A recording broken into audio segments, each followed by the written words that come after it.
Welcome to the Toffee Blues, your source for all things Everton. I'm Ellis Nordhoff, and today I'm joined by Joe Thomas from the Liverpool Echo to talk about Everton's January transfer window. How are you doing, Joe? Yeah, very good, thank you. Just like we were saying off air a minute ago, probably like you and everybody that's listening, I'd be doing a little bit better if Wolves hadn't have happened as it did. But we've had the Christmas season, we've had the festive period, and I'm looking forward to the new year. Yeah, well, I think the conversation would be completely different if we hadn't had the recent run of results. Of course, if we were still winning, we might think, yeah, we really do not need any players. But January the 1st, it's a month full of transfers. Normally, it's a difficult window to work in, and we know it'll be a difficult window for Everton. Of course, we don't have a lot of money to spend. And from Kevin Felwell's comments, it seems like it might be a bit of a quiet one. What's your take on that? Yeah, I mean, I think that as a written a week or so ago, I think that like what Kevin says, it's probably going to be quite a low key month. I think this is a month during which we're going to see more of the same from Everton. Like they saw in the summer and in you know the January before that. Last January was a difficult transfer window for the club for a whole host of reasons. But just this slow moving, cautious approach, a new era of financial responsibility that I think we all kind of welcome. But I do think that if opportunities do arise, they might strike if the deal is right.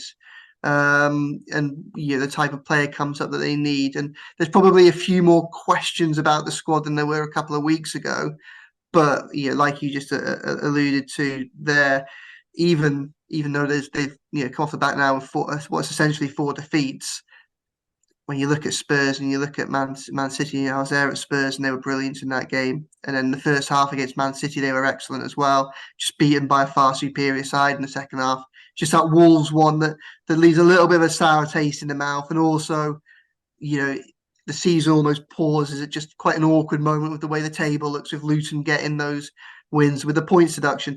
I almost feel like having had the December that we've had, and like the beginning of the month, and it was so good. There's so much positivity.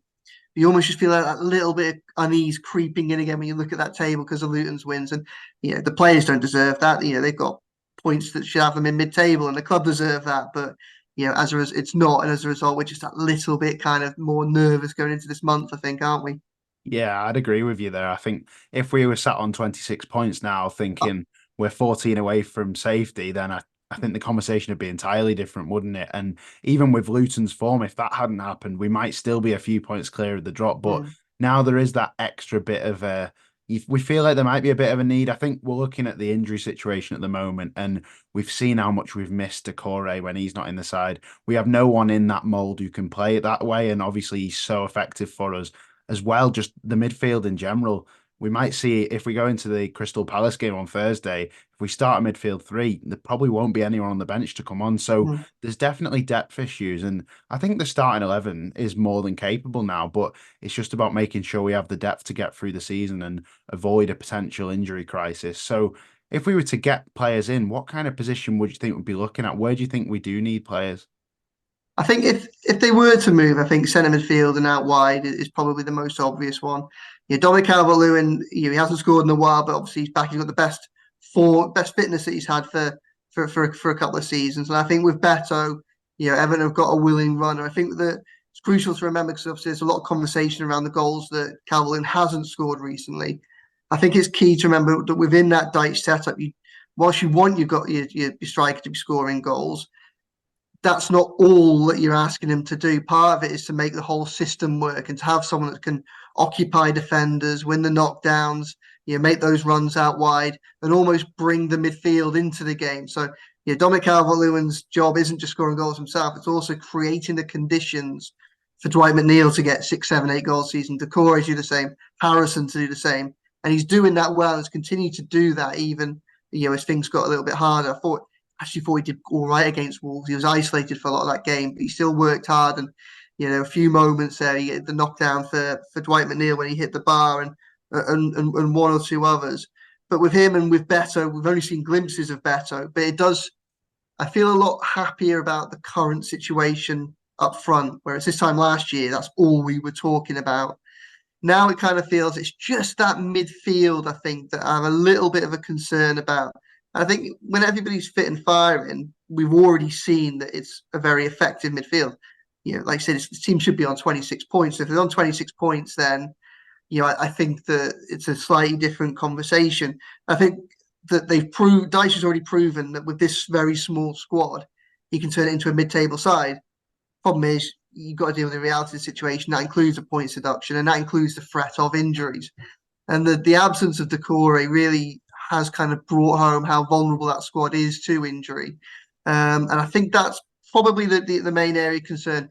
When Decore isn't there isn't that player that can kind of link the workhorse centre midfield to Dominic Calvert-Lewin up top. It becomes a little bit isolated.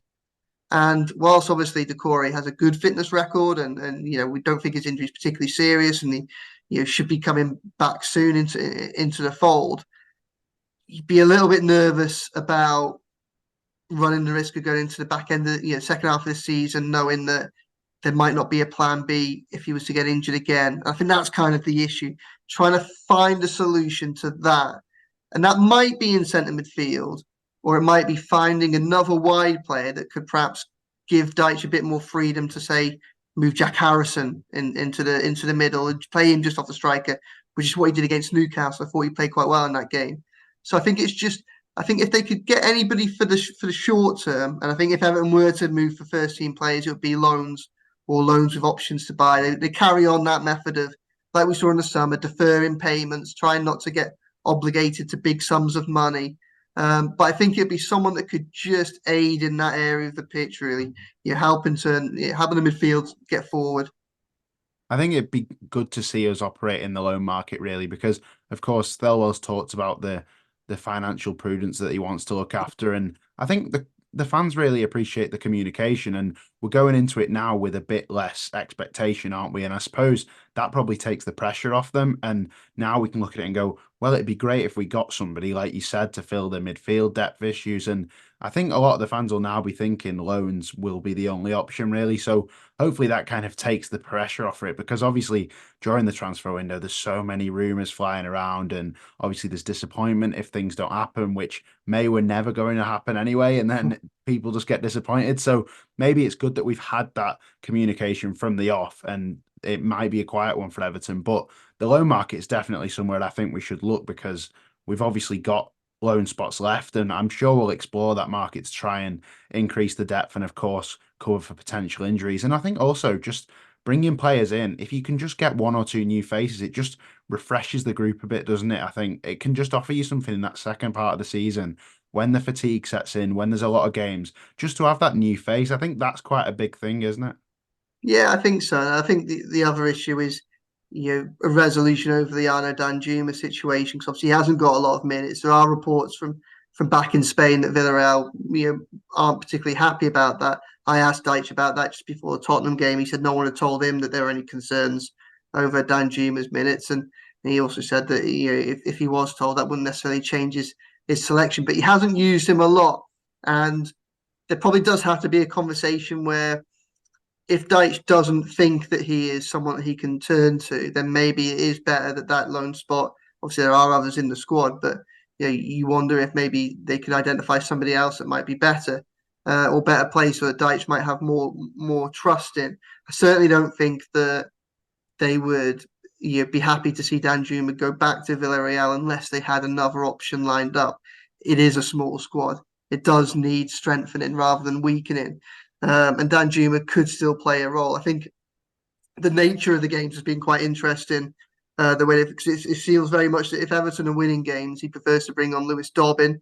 If they're chasing a game like they were against Spurs, he prefers to bring, or like they were against Fulham in the Carabao Cup, that's when he prefers to bring Danjuma on.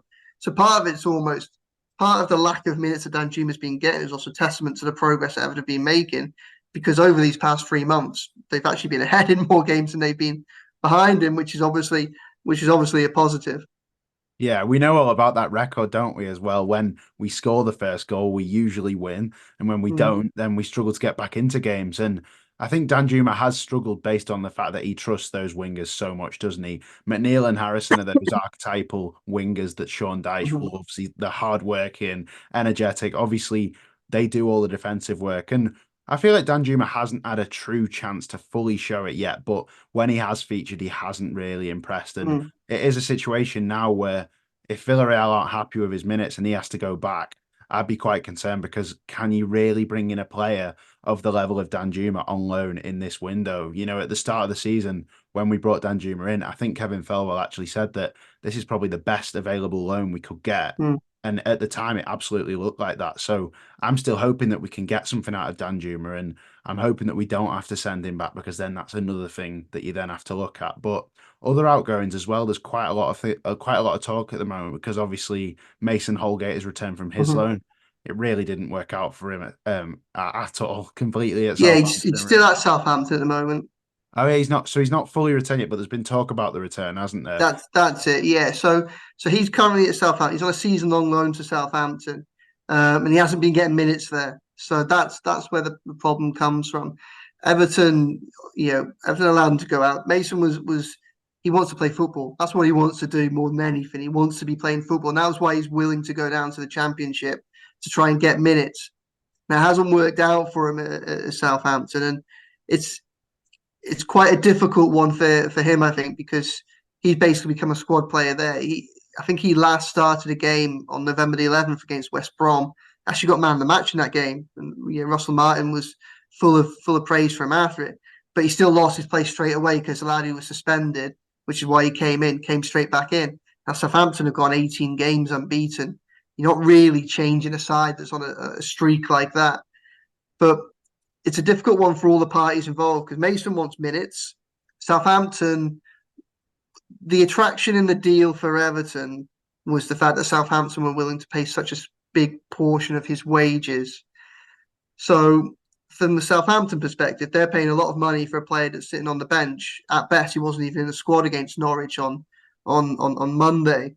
So obviously they would like a resolution there, ideally to send him back.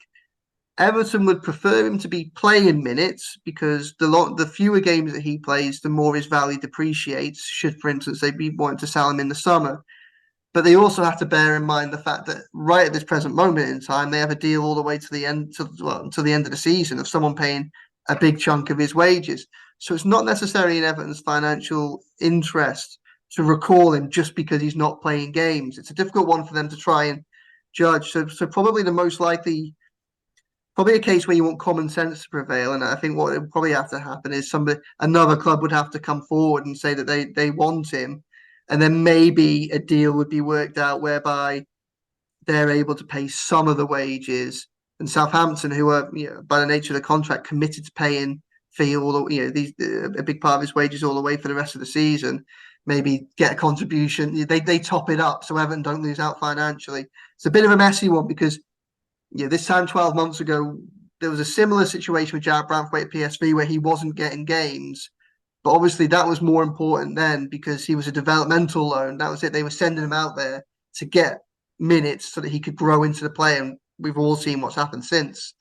With Mason, it's a little bit different because it's more, or a big part of it is the finances. So, if Everton were to cut it short because he's not getting a game time at the minute, they would then also go, well, how are we going to cover paying all these wages again? So it's a complicated one. That it's difficult to see which way it goes.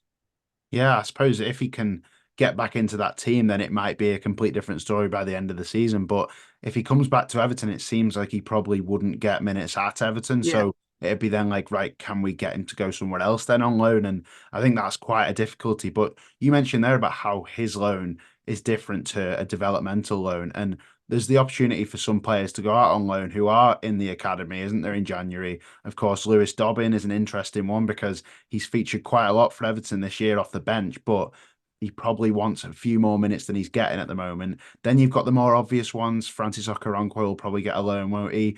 Lewis Warrington's returned from Plymouth because he's been injured, hasn't he? But the rumour is that he's not heavily injured, so he may end up going back on loan at the end of January to somewhere else. What do you think of the younger lads, and particularly Lewis Dobbin, because I think he's probably the biggest talking point in terms of like academy loans.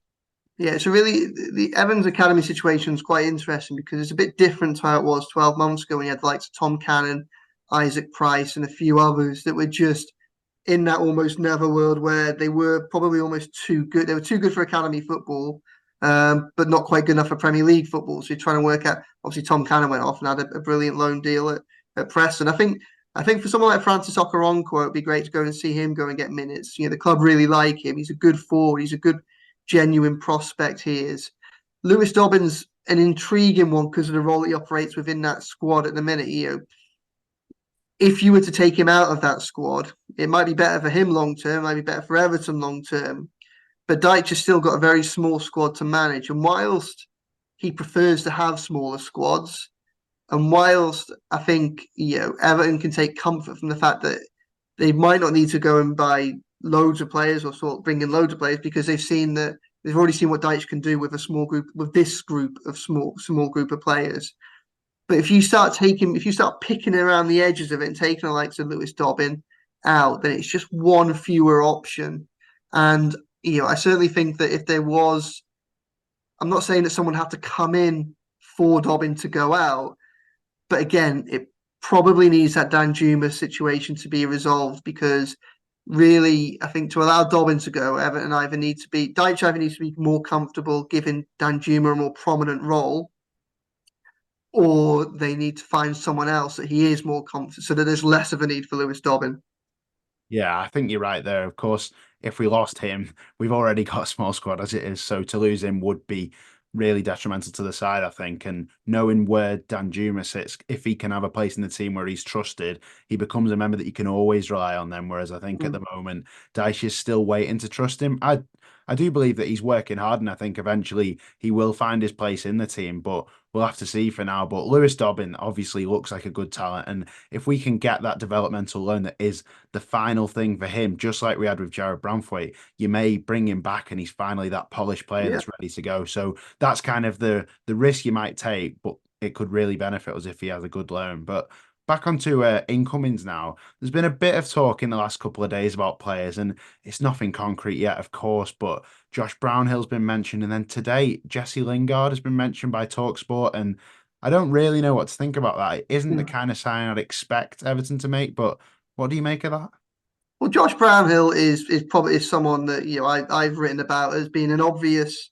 What I think what is important to remember about this transfer window for Everton is really everything the club is trying to do at the minute is trying to set it up for us to be in a stronger position in the summer as possible. Summer is when the real opportunity for Kevin Farwell to properly reshape this squad is. A lot of the more onerous contracts go. The last of the really big machinery contracts run out. Obviously, Everton might agree new deals likes of Delhi and Andre Gomez, but whether they do or not is obviously open to the future. But there is the potential to get rid of a substantial amount of wages from off their book and to really start to kind of reshape it. What Everton want to do is what Fowler hasn't had the opportunity to do so far. He's had 2 summers so far. Both summers have started with Everton with uncertainty over what league Everton are going to be in the next season, because in both of those seasons it's gone down to the final week of the campaign. So you've got Kevin Fowler there. When it comes to March, April, May, and you're starting to look at players that might be running out of contract, you want to have early conversations with their people. Fowler hasn't been able to do that because he's had his attention diverted because he's got, well, this is my plan if we're in the Premier League. This is my plan if we're in the Championship. How can I compete against, say, a Crystal Palace or a Fulham that already know that they're safe and having these conversations with the same players? You can't. What they're hoping to do this year is to obviously have, and they would be a long way there if they didn't have the points deduction. Is if they can get to Easter being confident they're a Premier League club, knowing all the money that's going to fall off the wage book this summer if they want it to, that's when you want Farwell to be operating. He says he wants to operate a couple of windows in advance. Well, that's what he wants to be doing, having those conversations. So that way he can sustainably build, exploit the market, find the gems that are there on cheap deals or loan deals or free deals and things like that, and use them to build a squad that, Sean Dyche still prefers to have a small squad, but obviously he prefers 16, 17, 18 players that he trusts, as opposed to what he's probably got now, where, say, at the minute, he's probably got a group of about 8 or 9 that he trusts, 3 or 4 that he is confident in, but haven't quite earned his trust in, and then a couple of others on the side, which you think are there because they have to be there rather than anything else. So that's what they want to do. Now, someone like Josh Brownhill, it's difficult to see a scenario in which he moves in January. I mean, he's starting every game for Burnley, and if Burnley have any intention of staying up this season, and there are probably question marks as to how serious they are because nothing's changing at the minute. Um, but if they are, they have to see Everton as one of the most realistic clubs that they can catch only because of the deduction. So why would they let Brownhill go to Everton now? And certainly why would they let him do it on the cheap? Obviously, he's only got 6 months left on his contract, but Everton would have to pay a fee. Again, money's tied to Everton. But that does feel very much like the type we know that Everton would like to have. We know that Farwell and Dyche would like to have another central midfielder because they offered Tom Davis a contract at the beginning of the summer and he didn't sign. So Brownhill feels like a very obvious consideration for the summer. He'd be available for a free if he didn't sign a new contract with Burnley. Dyche knows him, trusts him, works him. He's in an area where Everton would like to get reinforcements. That type of deal is the type of thing that you would be very surprised if there isn't at least a conversation about. But again, you would think that would be a summer move rather than a January. Obviously, if Burnley decide that they're happy for him to go, and we've already spoken about Everton needing cover in centre midfield, then maybe. But I'd be very surprised. The Jesse Lingard one is an interesting one, and it's easy to go, no, there's absolutely no chance. But then it is also probably worth remembering that under Farwell, Everton have already had conversations with Jesse Lingard. When Frank Lampard was here that summer, they did explore the opportunity of signing him before he went to Nottingham Forest. Now they didn't pursue that. There'll be reasons for that, and obviously they will still have an impact and a bearing on the conversations that happen now. But he was someone that they did initially look at.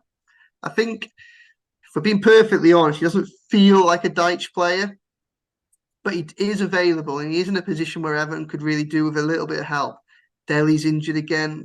Question marks over how much of an impact he had this season anyway, but it's looking like it's going to be less and less of one, unfortunately, as much as we'd love to see him back playing football because we know the talent that he has. But the idea the idea of having someone with a bit of creativity, a bit of ingenuity that can play off a striker, add the odd goal himself, that is the type of player that Everton would need.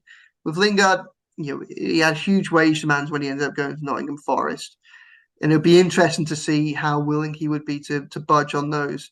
If playing football and revitalising his career is the most important thing to him, and his wage demands come down to a point where Everton feel like, that's not a gamble, then who knows? But he doesn't feel like an obvious Dyche player. Doesn't feel like an obvious Felwell player even.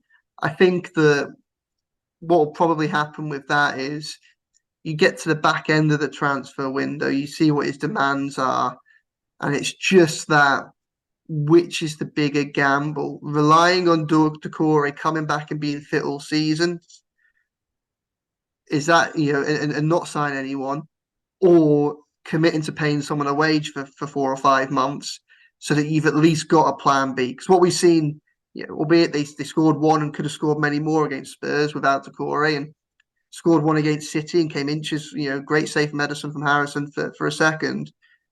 You do kind of think, I hope that they don't go into the second half of the season without a plan B for if Doucouré was to be absent again, just because that would feel a little bit complacent.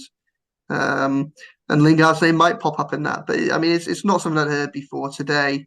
You could see a case for it, but it'd still be a bit of a surprise at this moment in time, I think. I Yeah, I think think the wages is the biggest thing though, isn't it? Like, are we really going to part with potentially 100, Yeah, they 120,000 wouldn't do week? that. I mean, there's no way they'd do that. It would have to be. I think the conversation would have to before it even became a conversation.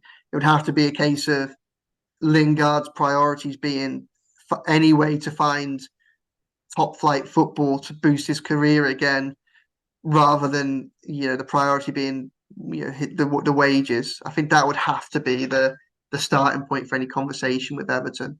And there are probably a few other clubs that are in slightly better financial positions that, if his demands were to come down, might also be looking in that market for him as well. Yeah, it seems like more of an easy link, I suppose, than anything massively credible at the moment. And At the moment, I think. yeah, he doesn't seem to fit the Dyche type as much as Josh Brownhill does. He absolutely does fit it, and Yeah, I wouldn't be surprised to see him in an Everton shirt in summer.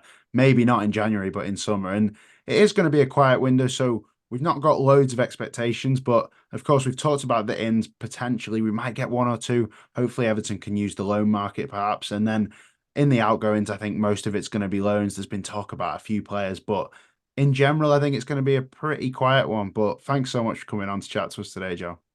Hey, no worries. And whilst might be quiet from a transfer window point of view, and I still wouldn't be too surprised if there are a few surprises. I don't think there's going to be any shortage of things to talk about in January. There's a lot of things that are going on off the pitch, which are also influencing things like transfer markets and that as well. And yeah, I think they'll provide us with plenty of things to have discussions over the coming weeks.